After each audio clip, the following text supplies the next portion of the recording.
Yes, I'm back. It took me that fast to figure something out. Today, I've been thinking a lot about what it means to leave your mind alone and come to a sense of calm, peace, tranquility with what's happening in your life. I've talked about this in my love video on NF5, which I finally uploaded, which is goofy and crazy. But one of the things I focused on is the ability for us to be at peace when we're alone and just be grateful for what's happening in the present moment right now. This current moment. What's happening now, being okay with right now. You can't really calm your mind by trying to stop thinking or trying to resist what's happening. One of my favorite analogies with this is when Alan Watts talks about how there's this calm lake, right? Let's say thinking is a stirred motion in the water, a stirred motion on a pond. Like the waters and waves are constantly moving. Let's say that's what thinking is. If you want to calm that, you can't do that by trying not to think. You can't make a stirred, muddy lake clear by stirring it up. And with that resistance, it doesn't help. That making a vicious mind that's thinking try to stop thinking by thinking more and telling it to stop thinking just causes us to go in vicious circles. The main point that he says is just to learn to leave your mind alone.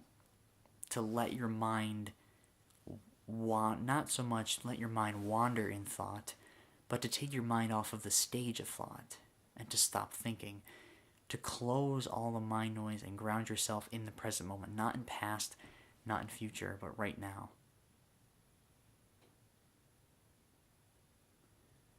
I think if we learn to be aware and ground ourselves in the present moment, there's not enough time for thought noise. There's enough time for attention right now with how we're using our time and energy. And I've noticed this and cultivated this in myself through fishing. I've gone hours. You wouldn't believe, I don't know how to explain it. Like, I think it's possible, but I think it's so easy to think it's not possible. To sit 8 hours straight and not have thoughts because you're so grounded. When you lose your sense of time and what's happening, you no longer have thoughts because you're not tied to past or future. You're so in the present moment, the time sort of ceases to exist. Because it really doesn't exist anyway. It's all an illusion. It's a sort of compulsive, addicting attitude to thoughts. It's an addiction to thoughts, to thinking. The other funny thing Alan Watts says is a lot of people don't read the newspaper. The newspaper reads them.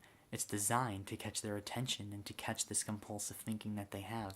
It's kind of like the internet. The Facebook feed is designed to read you. It's designed to get you attached to it, to get your eyeballs, to get your attention. It's built that way so we can get views. But if we think all the time, we don't have anything to think about but thoughts. We're always creating thoughts in this compulsive way instead of really, really seeing and listening and being aware, creating a gap between thinking and awareness. That's been my main thought today. Leaving the mind alone to calm it. You know, not confronting it, not yelling at it, not resisting it. Just going, no, I'm just going to set you aside and think about right now what I'm doing.